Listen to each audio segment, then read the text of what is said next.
Well, good afternoon, everybody. Just to repeat again, my name's Andrew Holmes, and it's my great privilege to be chairing this session, which is celebrating the recipient of the Sheikh Saud International Prize.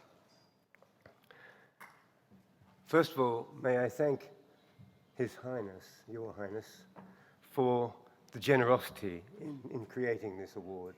It's really put RACCAM at the center of the international stage, and the reputation is huge. Thanks to that, Your Highness. And thank you also for your wisdom yesterday, which you shared with us, and your vision for RACCAM. It was really quite an enlightening experience to hear that from you personally.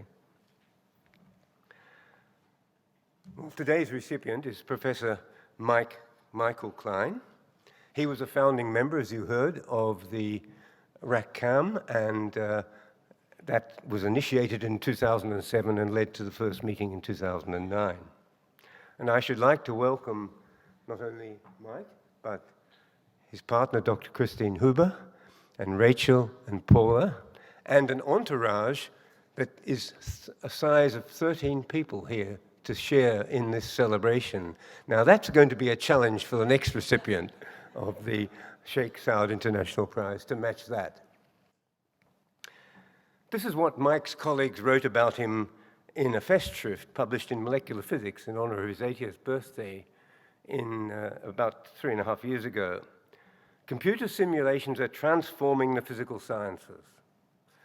This development is the culmination of half a century of pioneering work. More than anybody else, Mike has played a key role in this process. His impact is lasting, and the scope of his work is astounding. Well, Mike's a true Cockney. He was born within the sound of the bells of St. Mary Le Bow Church in London, commonly known as Bow's Bells. And Cockney is someone who was born within the sound of Bow's Bells. He's been everywhere: London, University of Bristol, Rutgers University in New Jersey, Canada, Paris CNRS, Canada again, and eventually the University of Pennsylvania, commonly known as Penn, where he served as a distinguished professor, but also the director of the famous Department of Defense-funded laboratory called the Laboratory for Research on the Structure of Matter. And at Penn, Mike embarked on an ambitious and challenging program involving coarse-grained models for very large-scale biosystems. He's received numerous prestigious awards, culminating in today's award: member of the American Academy of Arts and Sciences, Fellow of the Royal Society of London, FRS, the Peter Debye Award in Physical Chemistry from the American Chemical Society, and a member of the US National Academy of Sciences, just to pick out a few. In 2009, he moved to Temple University, and I heard from Professor Hai Lung Dai about his role in persuading Mike to move to Temple, and he became the Carnell Professor and then Dean in the College of Science and Technology, a position from which he only stepped down, if I'm right, last October, Mike. Quite a service. Again, to quote from his Festschrift, "No single person has contributed more, longer, and on a broader front to the application of molecular dynamics and Monte Carlo simulations in diverse areas of molecular science." His publication record's overwhelming. One paper, published in 1983 on the comparison of simple potential functions for simulating liquid water, has been cited over 40,000 times. And he has 5 papers that have been cited over 1,000 times. Probably more, actually. Ladies and gentlemen, it's my very great pleasure to invite Professor Klein to give his Sheikh Saud International Prize lecture entitled Knots in Polymers.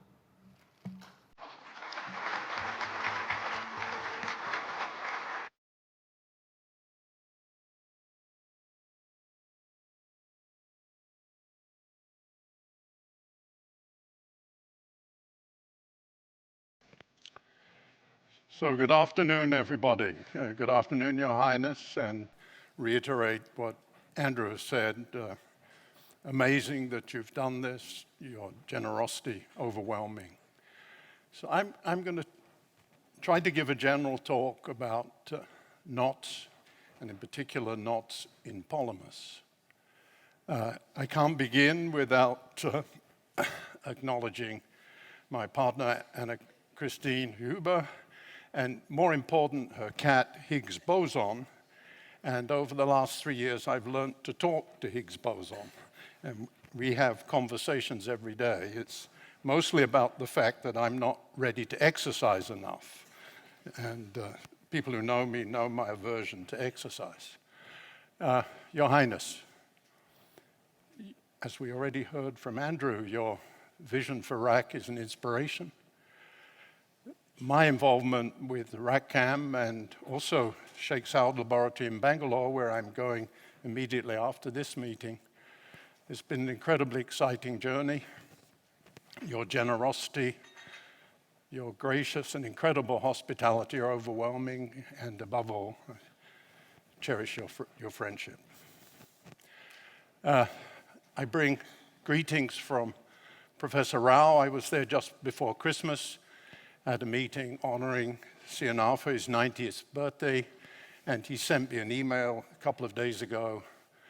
I will be glad for you to pass on my greetings and best wishes to His Highness Sheikh Saud. As always, wonderful to be in RAC, wonderful to be involved with RAC-CAM and to participate in this meeting. Those of you that know me, I am addicted to this art that was commissioned by the British East India Company, where the Muslim painters painted the wildlife of India. This was originally created as a book of prints, 50 of them. Each print goes for millions of dollars, but they can be found in the museums around the world. They are incredible objects. So I say, knots in polymers. Is this a knot or not? Maybe by the end you'll have an appreciation. So why polymers? So Andrew already alluded at University of Pennsylvania, soon after I got there, I was asked to be the director of the Laboratory for Research on the Structure of Matter. And that meant I had to understand what was going on in the lab, and I discovered polymers, but more than polymers, there was a huge interest around the world in conducting polymers, which I knew nothing about, but it seemed to me this was exciting. And so I organized a symposium. From most of the leaders in the field were invited and showed up to celebrate 20 years of working on conducting polymers from my colleague Alan McDiarmid. And this was part of a big campaign to make sure that these characters, Alan Heeger, Alan McDiarmid, and Hideki Shirakawa, were able to receive a Nobel Prize in chemistry. I show this slide. It was one of the original papers in the field. I show it so that the young people in the room could pause for a moment and read the abstract. This abstract says exactly what they did. It doesn't say it's a breakthrough. It doesn't say it's the first. It doesn't say it's the biggest. They just say what they did.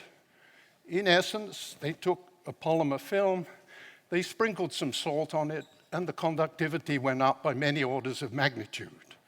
And then 23 years later, or whatever it was, they got a Nobel Prize. So just take that as a lesson, young people. You don't have to say it's a breakthrough. There's no fun in being the first to cross the road hopping on one leg. It doesn't actually matter. What you actually did, you should say what you did and let others judge whether it's a breakthrough or not. Our chairman today, Andy Holmes, orchestrated a biography of Alan McDiarmid. And those of you, I invite you to read this story. It is an inspirational story.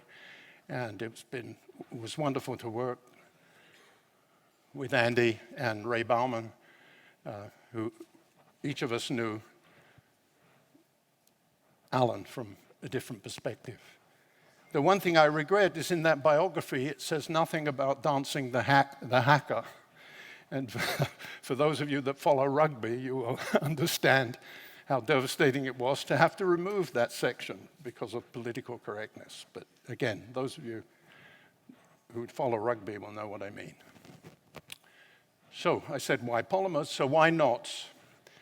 So after I became director of the materials lab, soon afterwards, the National Science Foundation created a program trying to encourage people to work with industry, people in academia to work with industry.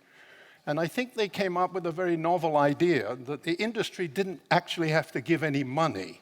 It could donate the time and effort of its people, and that the National Science Foundation would give some matching money. It was called a goalie program. And I benefited from that working with a couple of companies, and it was very pleasurable.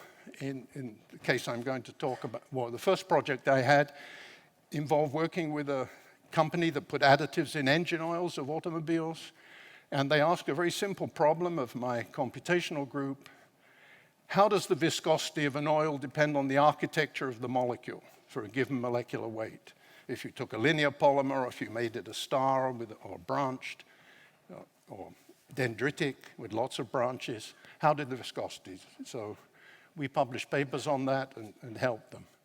In this case, I went to DuPont, which was nearby at the time, a very, very active research lab, and somebody with the name Edel Wasserman, who I think is still alive. I met with him. He was the research director at DuPont, and we met actually several times, and I'll take you through that story. So who was Edel Washington, or who is Edel Washington? At one point he became president of the American Chemical Society. He started life as a superstar in a way, Cornell, PhD, Harvard, 20 years at Bell Labs. Then he directed research at Allied Corporation, then moved to DuPont in a senior role. But back in his young days, in 1960, he published a couple of papers in 60 and 61. The 1960 paper, as the title says here, he wrote a 1 or 2 page note saying that he'd managed to make interlocking molecules, which he gave the name a catenane. And then the second paper, which he wrote with Fritsch, talked about topological isomerism, and he discussed possible applications of that. Both pretty esoteric things. Here's a couple of images from that paper. Very simple paper again. This report describes the formation of a small but demonstrable yield of catenane. Well, to most of the synthetic chemists around, this was thought of as a prophetic compound. I don't think the serious natural product people thought this was real chemistry, and to some extent this lay dormant. The second paper, I think, was more influential at the time, and he pointed out that a knotted alkane and one without a knot, essentially different conformers of the same molecule. Now, to a mathematician, to us, a rope has 2 dangling ends, and you tie a knot in it, simplest by just laying one over the other and pulling. A simple overhand knot is referred to as a trefoil in the trade. But to a mathematician, it has to be a continuous object, and the ends have to be joined. So in this paper, Edel Washington was familiar with the mathematics, which goes back to Kelvin, the mathematics of knots. And there's a very interesting point here. Item 2, which has a knot in the ring polymer, is not identical to its mirror image. Therefore, it should be optically active.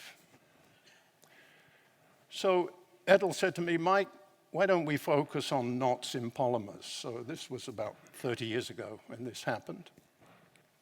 And I said, I don't know anything about knots. He said, oh, well, go and buy this book, Ashley Book of Knots. And if anybody in the room know this book? Well, I see a couple of hands. It is an incredible book, right? Do people agree? It is an incredible book. So apparently, Clifford Ashley was a whaler, went off hunting for whales, and like many people on the sailing ship in those days, they wasted their time, or they used their time by tying knots. And he wrote the Bible on all possible knots that you can make, and also studied their strength and so on. So that was the first book I was advised to read. The second thing I was asked to read by Edel Wasserman, was this book, this paper by de Gennes. De Gennes was in everybody's name because he just recently won the Nobel Prize in Physics for polymers. And he wrote this little article on tight knots. And in fact, the article had a figure in it, which is a plastic model of a simple trefoil knot. And the trefoil knot has 3 crossings. And that's the way mathematicians order knots, by the number of crossings you see when you project this 3D object onto 2 dimensions. So this is a knot of order 3.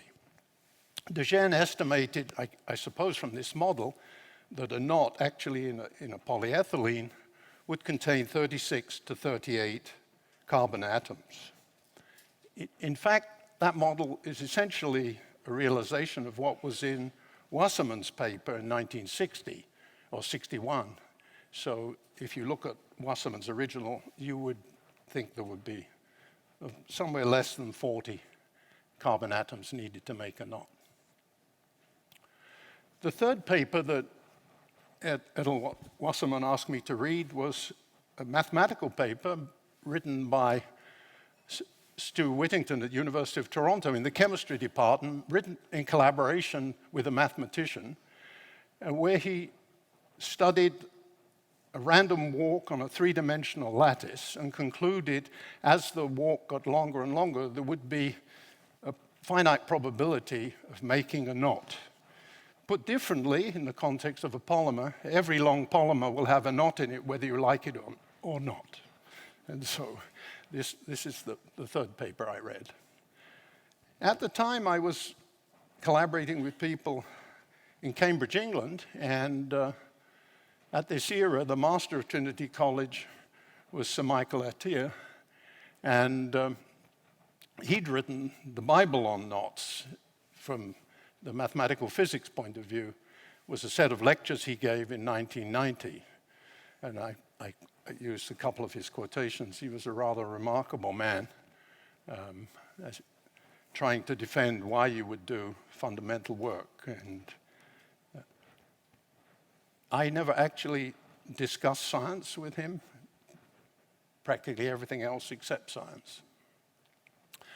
In this period about when we were trying to think of something creative we could do in the theory of knots in polymers, this other paper came out, which was somewhat like Stu Whittington's paper from 4 or 5 years earlier. And again, you see here the rendition of the trefoil as a closed topological object. And again, you'll notice there are 3 crossings in that knot. So here's a puzzle for you to look at. I don't know how good people are visualizing in 3 dimensions, but from a topological point of view, these 2 images are identical. And I'll leave it there for a second, but the way to understand may be helpful with these arrows. To convert one into the other, the left one, you pull the loop I've indicated and pull it over the top, and the reverse partition is that one goes around the back. So I'll leave you to puzzle on that. That's the simplest knot you can make with 3 crossings. Also about that time, an important paper came out in Nature, The Geometry and Physics of Knots, which classified the knots in a more systematic way. For physical science, they were concerned with knots that would appear in strands of DNA, strands of filaments, actin filaments, and things like that that occur inside a cell.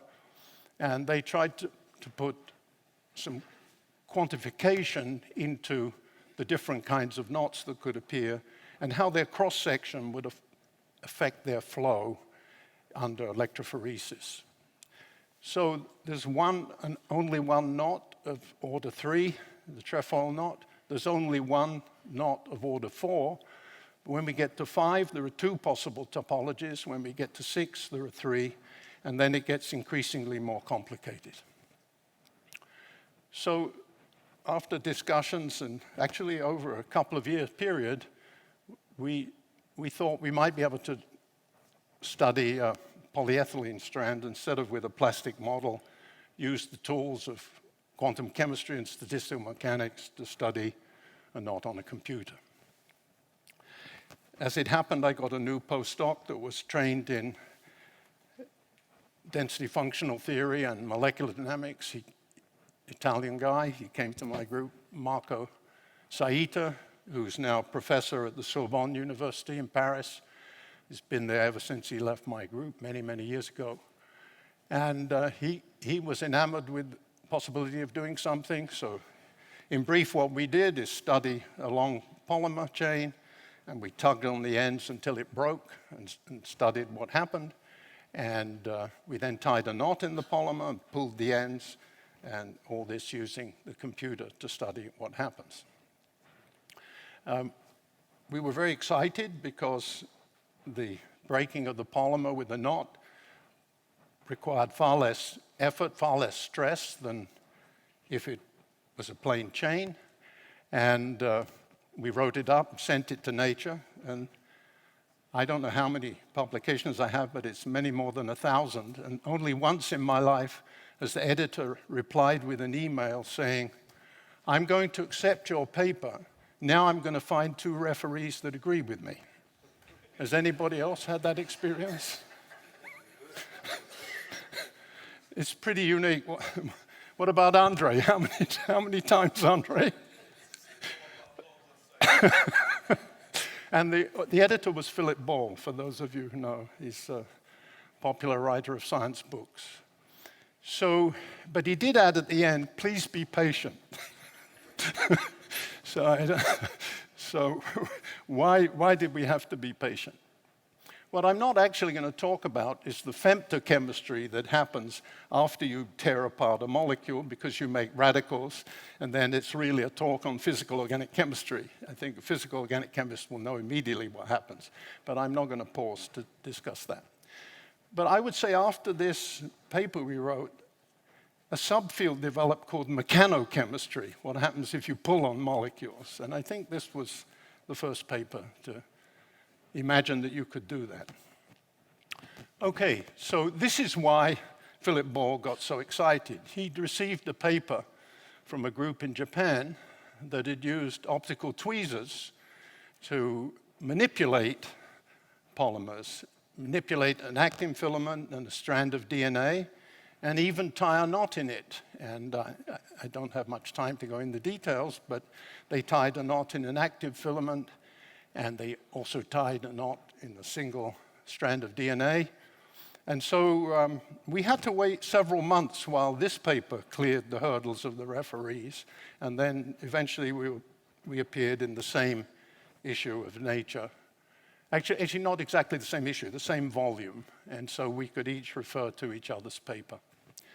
We went on to study breaking of blocks of polymers and what happens if you put a knot inside an amorphous piece of polymer and then extrude it, and we noticed the crystallization around the knot and hexatic order, but I won't pause to go into that.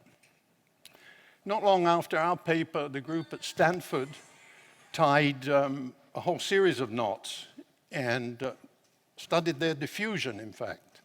And again, not a lot of time, but this from a tour de force from the manipulating these filaments to tie the knots and then see what happens. We then asked a separate question. I had a new postdoc join the group from Korea, and we wanted to know, how does a knot come undone? In fact, the story is contained in the Ashley Book of Knots, but we wanted to see what happened at the molecular level. How does tying a knot in a good solvent, in this case, a hydrocarbon solvent with a polyethylene strand with a knot in it. We studied different lengths, but this is just one trajectory. Basically, what the knot does is it gets loose and it gets tight, and it gets loose and it gets tight. And as that happens, it migrates its way to the end of the knot and then becomes undone. And so that's something we published 20 years ago in the journal Macromolecules. So we didn't do much more in my group on knots until one of the experimental physicists decided they could drill a hole and a few nanometers across, and tried to build a device that could be used perhaps to sequence DNA. And as a test case, they wanted to understand, could they even detect if the bases involved in the strand of DNA, or the double helix, whichever they were pushing through, if you had a methylated base, or if it was hydroxymethylated. And that their device would have to be sensitive enough to do that. So they asked whether we could model it, and my graduate student, Bob Johnson, R.R. Johnson, did the modeling to go along with the experiment, and that was published in the Journal of the American Chemical Society. And I think this excitement about possibly using tools like this to sequence strands of DNA picked up and became quite exciting. But this work was done a number of years ago. In my group, we didn't do much more after that, and Maria Drindich is still there in the physics department at University of Pennsylvania. I should say a couple of things. What was unique about being at the University of Pennsylvania is I had graduate students from engineering in my group. I had graduate students from physics, graduate students from chemistry, from bioengineering, all sitting side by side in my research group. I think that was pretty unusual. But the way it worked was I didn't have to be a professor in each of these departments. I just had to be accepted by the graduate school as competent to supervise one of their people. And so this didn't put much burden on me, and it gave the students a beautiful example of interdisciplinary research in one place with the bureaucracy getting out of the way. I've never seen that anywhere else, but maybe now it's more common 25 years on. So I won't go into details, people can look it up. This work we did triggered a lot of excitement amongst people interested in polymers, and in particular at Trieste, where I used to visit very often in those days. Christian Micheletti started to work on simplified models of translocating macromolecules, and was very much interested in the role of topological defects. And there's one of his early papers, and he's done a whole lot of things, including tying the various higher knots, 5, 6, 7, has published over the years a series of papers which I point you to, worrying about friction and whether they do exotic things. So here's an example of the 4 knot, which is a singular, 4 crossings, remember? 1, 2, 3, 4. There's 5 knot, there are 2 distinct conformers. And he studied various ones of these. So anybody interested should look up his name, because he's carried the torch in this field. Also about that time, people went back and looked at our calculation and correctly pointed out that the breaking of a linear chain depends on how you pull on it. If you pull slowly or if you pull quickly, the force you use, it will break in a different place. And the sudden force scenario, it might not break at the end, as they most commonly do. So I think an interesting contribution, and of course correct. There's a more controversial paper came out in that era where people repeated what we did using quantum chemistry methods, but their analysis was based on normal modes, and they concluded that we were incorrect saying that the break occurs at the entry or exit to the knot. And they said the knot does not allow the normal modes of vibration to pass freely and the chain to equilibrate, and therefore it will break on the loop. And that's the way it stood. I didn't get back into the field or participate in that controversy. But an interesting perspective was written by quantum chemists on knots in chemistry.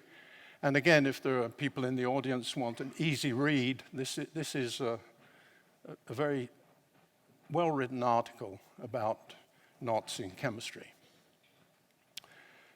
Okay, so a few months ago, I thought maybe this is the time to go back using the tools of artificial intelligence and machine learning to see if we can get any new, fresh insights. So what has happened in the field that I'm in, which is between chemistry and physics, and perhaps chemical engineering, the revolution has happened reasonably quietly. Back in 2007, Michele Paranello published a paper on how to fit potential energy surfaces using neural networks.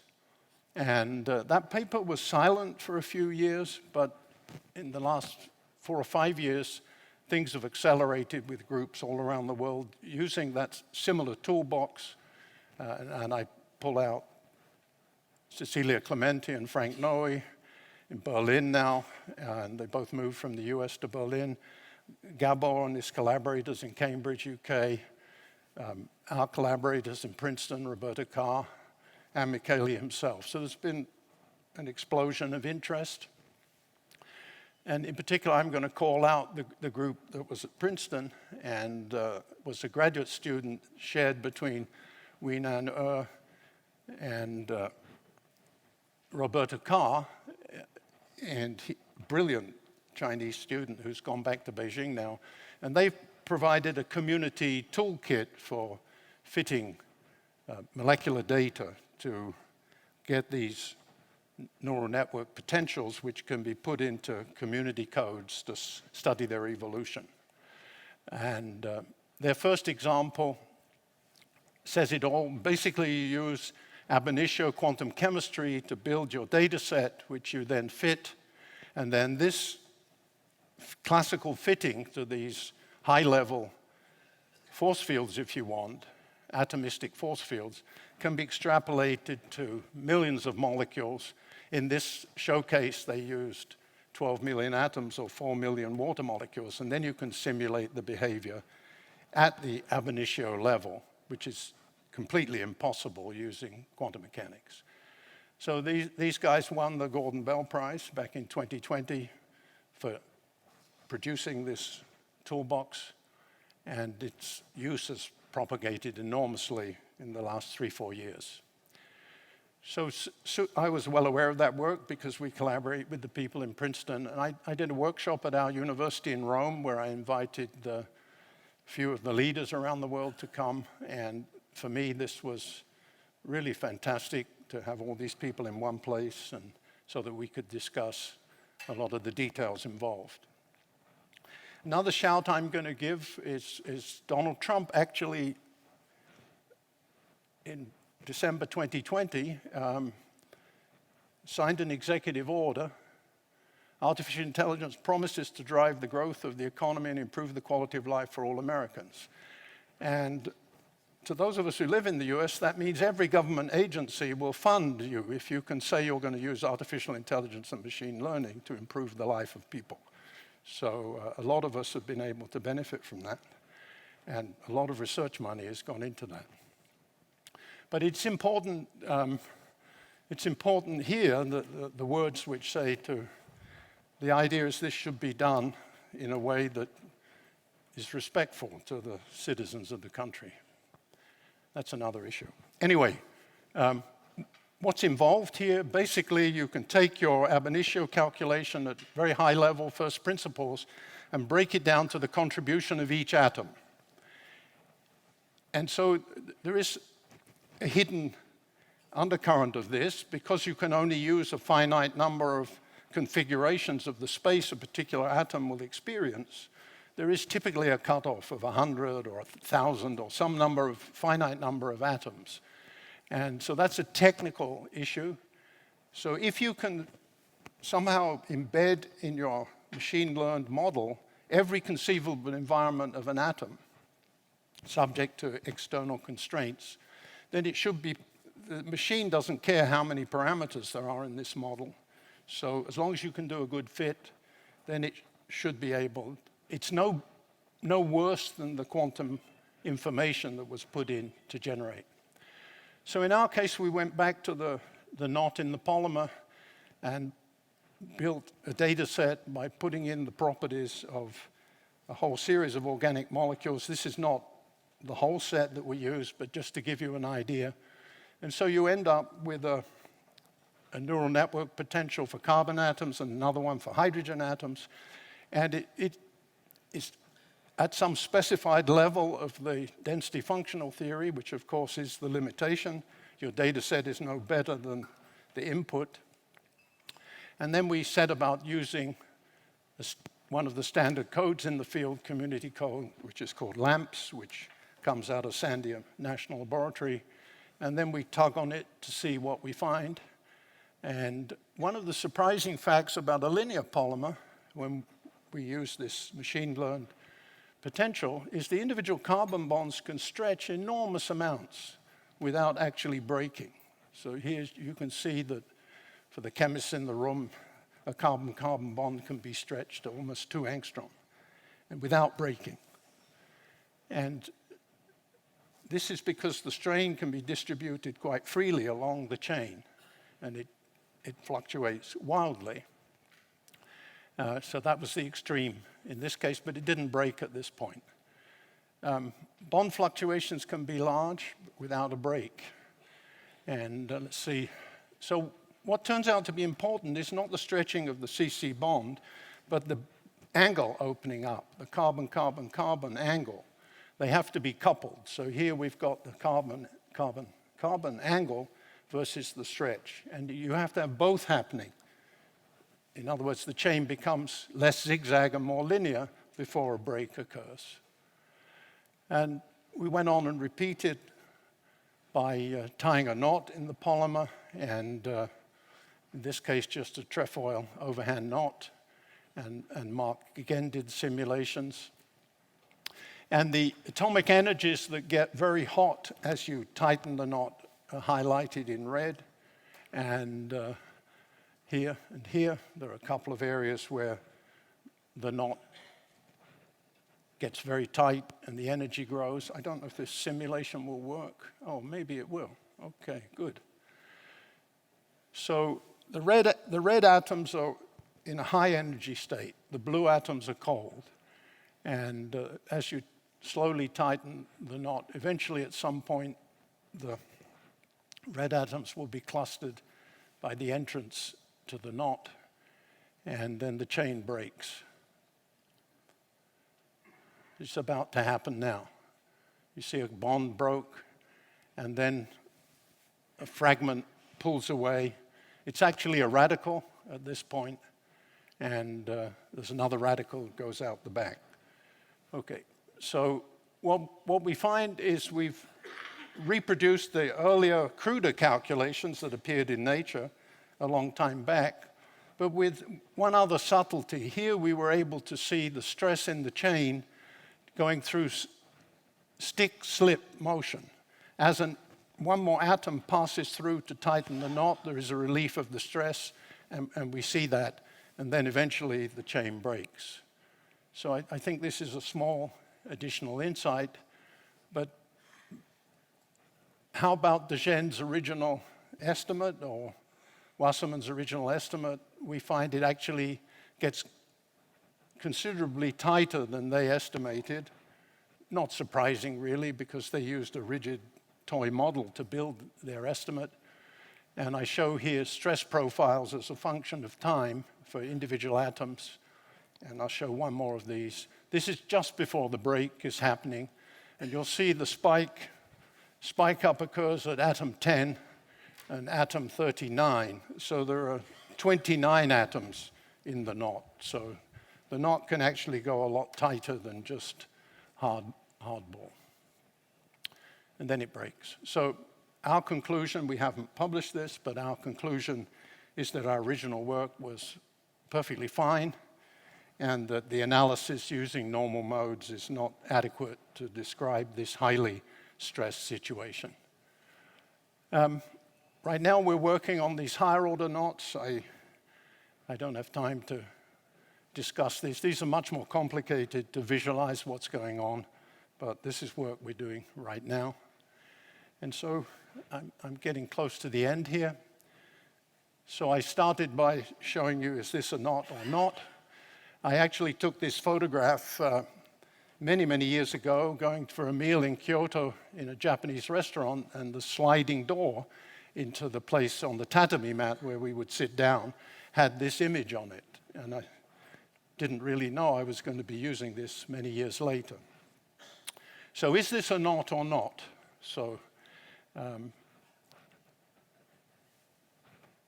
I share with you what is generally considered to be the Bible on knots, Knots and Links. It was published many years ago, but with some diligence on the internet, you can find it and download it for free. And the appendix in here lists all of the knots and links with beautiful drawings of what they are, but it only goes to 10 crossings. The image I showed you has 14 crossings, but I'm pretty confident it is a knot. And if you go to Wikipedia, it features the lover's knot here. So it's a fascinating field, and I'm coming to the end, but with one, I don't have time to talk about that, but it's a very topical area. Even Andre has got publications coming out with DNA in knots and folds, all right? Well, you can comment.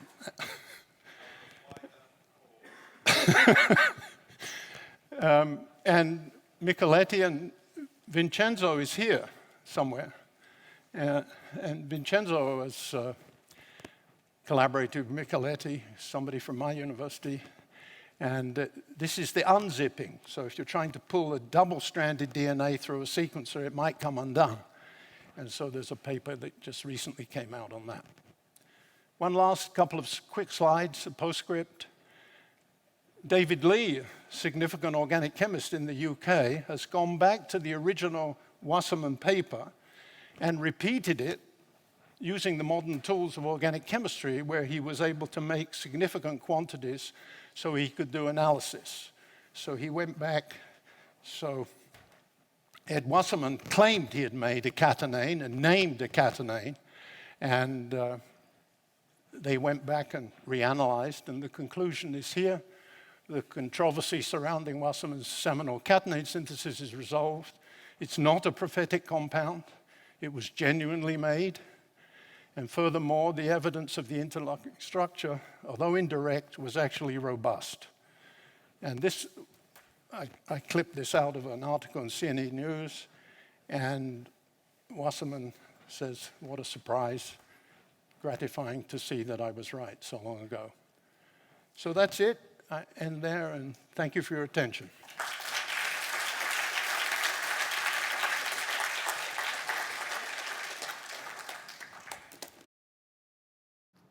Take my mask off. I forgot I had it on.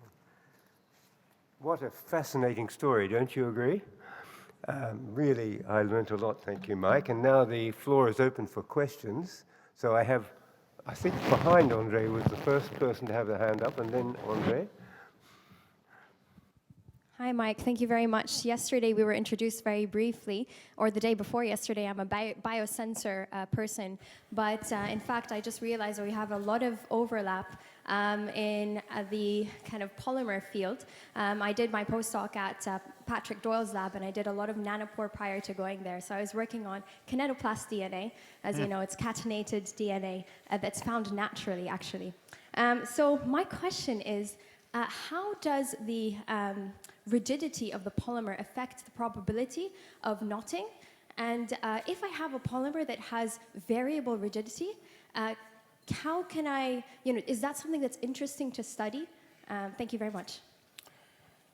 So there are simplified models out there that can be used to answer that question, but intuitively, the toolbox we've used here can be generalized. It's just, if the polymer is more complicated than polyethylene, then obviously much more work has to be done, by a machine, not by a person.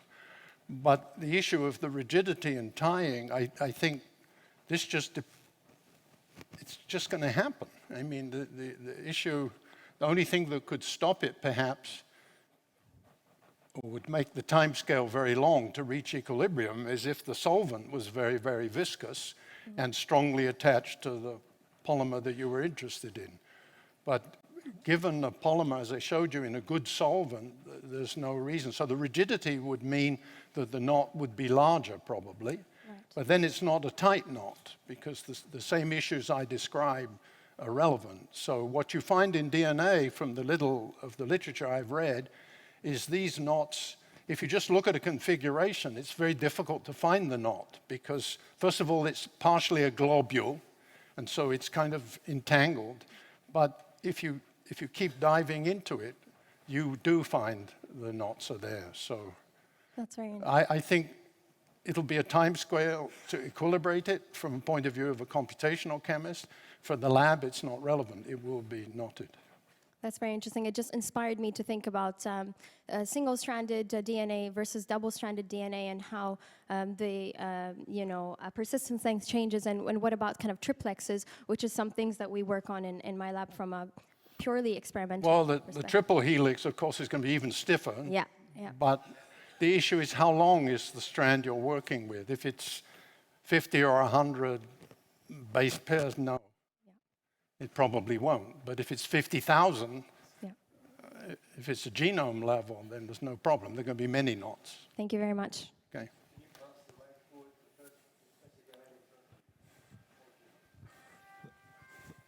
Thanks, Mike. Was fascinated as you singled me out as an expert in knots, which I am not. Of course, yeah, that I feel obliged to ask you a question. Okay, actually, I was an expert in knots when I went to mountains, actually. Climbing. Yeah. It's if you make it wrong, it's deadly. So there are knots which looks very similar and topologically the same, but completely different, whether they unbind under strain or remain under strain, and topologically very similar, but it's another story. I'm getting to your age with all those stories, okay. Want to ask you a physics question which fascinated me thinking about. Your simulations, kind of strain, energy of the bonds, they're classical. Is tunneling at this scale plays any role or not? Oh, that's a very neat issue. Yes, we have hydrogen atoms. We should be doing this with Feynman path integrals. In principle, we can do that. I have a 30-year history of playing with Feynman path integrals, so I know the toolbox that's needed. Indeed, it might play a role. The extreme, ours is a classical model, but the tunneling is kind of complicated. The tunneling is not usually associated, it would be a rotational tunneling if constrained by a field. So in the knot, in fact, under stress, there could be a possibility of some tunneling. What I didn't go into in our calculation is, if you actually look at the chemistry of the radicals, I said I wasn't going to talk about that, but what actually happens, you've got these two radicals, there's a proton transfer from one radical to the other to make a methyl group. The other radical comes back and bites itself and makes a double bond. And so that's quantum mechanical, this motion of this proton. Now, is our model rich enough to capture that? And so many more calculations that we are doing right now. I think it is, but it requires a much, much longer and much better data set. We also should go back and improve the data set we create, including radicals in it, and that we haven't done. So we know the end point of the chemical reaction, but we haven't programmed in the transition state, not for this particular problem. But you're right. So you said the quantum effect. The quantum effect would be the protons tunneling from one place to another. So we haven't put that in yet, but it's a relevant question. Thank you. Mr. Cheetham?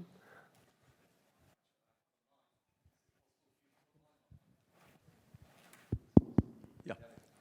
Thank you, Mike, for a wonderful talk. Absolutely fascinating. I just wanted to go back to something that Andrew said in the introduction about your great work on the potentials for the water molecule with Jurgensen from many, many years ago. I wondered, you were talking about how people are now deriving atomistic potentials from AI. Yes. Machine learning. So have people revisited the water potential using AI? Yes, so Roberto Carr and his collaborators have gone back, and the collaborators from the engineers of Princeton have published the whole phase diagram based on an AI model. If I go back to what I said before, at the ab initio level, your answer is no better than the level of density functional theory you're inputting. So yes, they've done that. They've looked at the extreme phase diagram, including the structure of water in the giant ice planets of the solar system. There's a paper that I wrote 30 years ago or more, actually, already, maybe 35 years ago, predicting what the core of the giant planets would look like. And I predicted that the water molecules would be disproportionated into O2 minus and H plus, and H plus would be going through as a fast ion conductor. That prediction was verified in Livermore National Lab in 2018, so it took 30 years. So I'm used to my simulations being discounted, but I won't be around to know if this one's okay. but yes, the answer is yes. Yeah. But has the final story been written? No. I would say that paper on water used natural intelligence, not artificial intelligence. Thanks, Mike. Oh, hello. Well, Mike, even though my office is only 2 floors down, I have no idea you're working on this exciting topic. What you just told us, right, reminds me of, as you know, that I'm studying right now the bacteria, and gram-negative bacteria, the outer membrane, has these very long sugar hairs with a couple hundred units, and so this is related to what you're doing. I don't know whether they will form knots or not, but we do notice that there's a very strong temperature influence on the organization of these very, very long-chain polymers. And so in your simulation, right, these polymers has a tremendous number of atoms. A small change in temperature will greatly affect the energy content. So have you seen consider these temperature effects? So again, I don't see any reason why such a simulation couldn't be carried out. The issue is whether somebody would lend me the biggest computer in the world for a year, and maybe we could do it, but not very likely. But there's no real reason why we can't. And so the question you posed is why many years ago I lent on the idea of doing coarse-grained models. So now one of the frontiers in this field is using artificial intelligence machine learning to actually design the coarse-grained models. So you take a complex data set and then you try to remove some of the degrees of freedom and then build a model with a reduced number of degrees of freedom, which can hopefully visit the same phase space as the full model. So I would say that's a frontier area in this subset of science. It's a good question. Now, have we got any questions from the audience that we haven't had answered yet?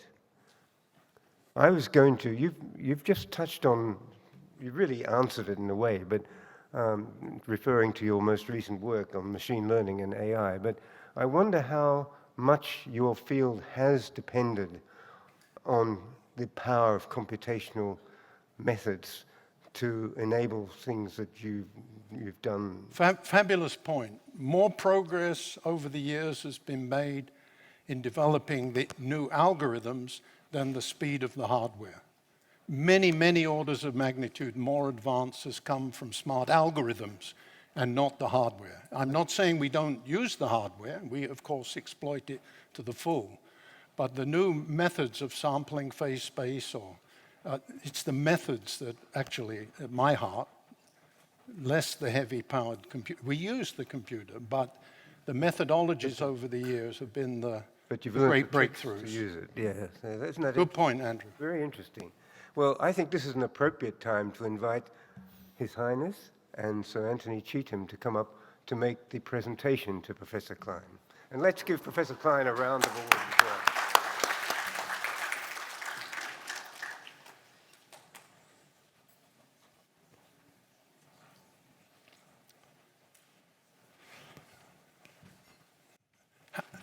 Thank you, sir.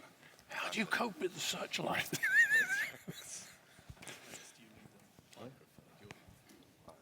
In case you need it, I'm going to bring the gift set.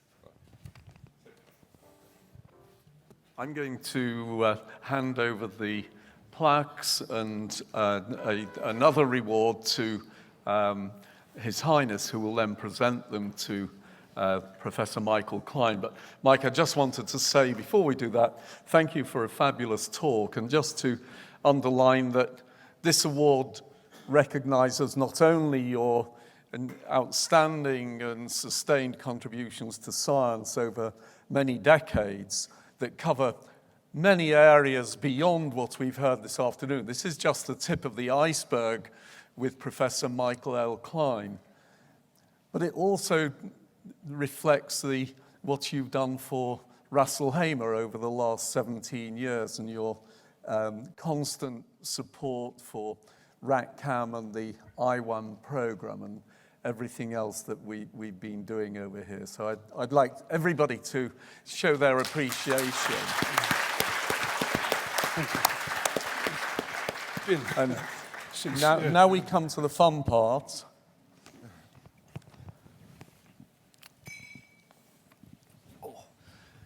This is not as heavy as yesterday's plaque that I gave to Shirley Meng for those of you who were here.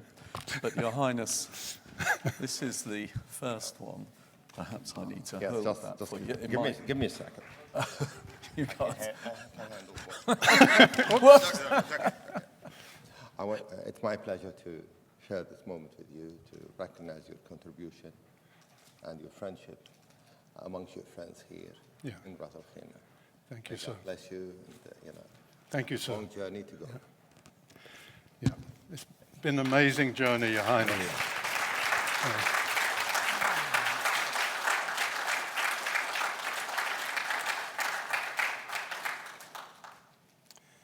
Okay. Okay, there's more to come. Do you want me to take that in why not? just for a moment? I'll swap back, Your Highness. Thank you. Can you pass that one now, please? Gently, very gently.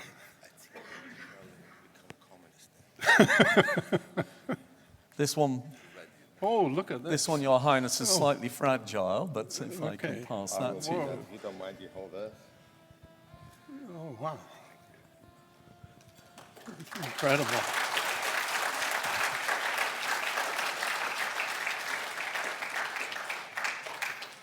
Wow, look at that. So, There we are. it's beautiful. And then finally, thank you, Amna. Can you pass?